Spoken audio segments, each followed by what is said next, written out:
আমরা যেদিন India gate দেখতে গিয়েছিলাম ওই দিন ঠিক দেখি ইন্ডিয়া গেটের সাইডেই দিল্লি কলা মেলা চলছে। তারপর আমাদের এই স্টলটাতে চোখ যায়, যে স্টলটাতে একটা প্যারালাইজড বা হ্যান্ডিক্যাপড মেয়ে, ও ওর নিখুঁত হাতের কাজের জন্য অল ওভার ওয়ার্ল্ডের মধ্যে ওর নাম আছে এবং বিভিন্ন খান থেকে ও অ্যাওয়ার্ড পেয়েছে।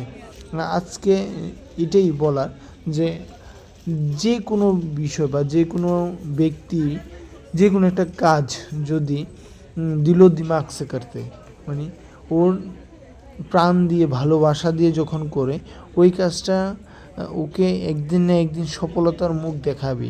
কারণ ওই মেয়েটার সবগুলো কাজেই ওই মেয়েটার সিগনেচার করা আছে, দেখলাম আমরা।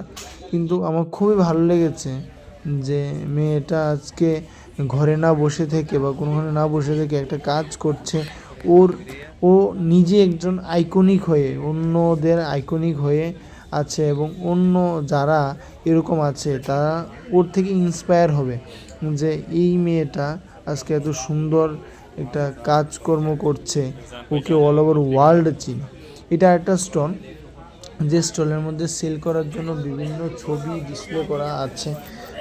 এই স্টলটা তো, কারণ আমি যাতে ছবি নিয়ে আছি, তো প্রথমেই আমি ওই ছবিগুলোর কাছে গিয়েছি এবং ছবিগুলোকে সকলের সামনে আনার চেষ্টা করেছি যে দিল্লির এই কলা মেলাতে কীরকম ধরনের স্টল হয়।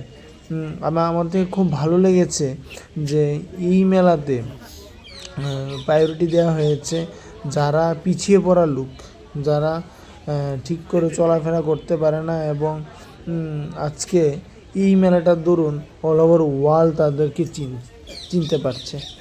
খুবই ভালো লেগেছে আজকের এই কলা মেলাতে গিয়ে। আর আমরা যখন ইন্ডিয়া গেটে যাচ্ছিলাম তখন কত পথের ঠিক সাইডেই দেখছি কিছু কাঠবিড়ালি হাঁটাহাঁটি করছে, ওরা খুব সুন্দর খেলাধুলা করছে। তো একজন বললো যে তুমি হাত দিয়ে দেখো, তোমার হাতে আসবে খাবার খেতে।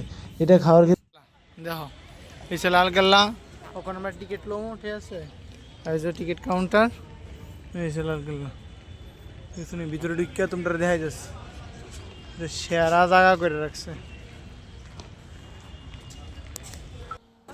রয়েছে মুঘল সাম্রাজ্য, এই তো 1638 থেকে 1648 পর্যন্ত এই সাম্রাজ্য চলছে।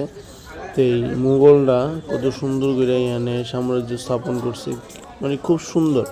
লাল ফোর্ট বা লাল কেল্লা, এই যে ইন্ডিপেন্ডেন্স ডের সময় এই যে উপরে ফ্ল্যাগটা দেখা যাচ্ছে, প্রত্যেক বছর এই ফ্ল্যাগ ওঠানো হয়, এখনও হয়। এখন এটার মধ্যে অনেক কৌতূহল রয়ে গেছে। অনেকে বলছে যে হিন্দু ওরা এটা ভাস্কর্যটা করছে, অনেকেই দাবি করতেছে যে মুসলিমরা এটা করছে।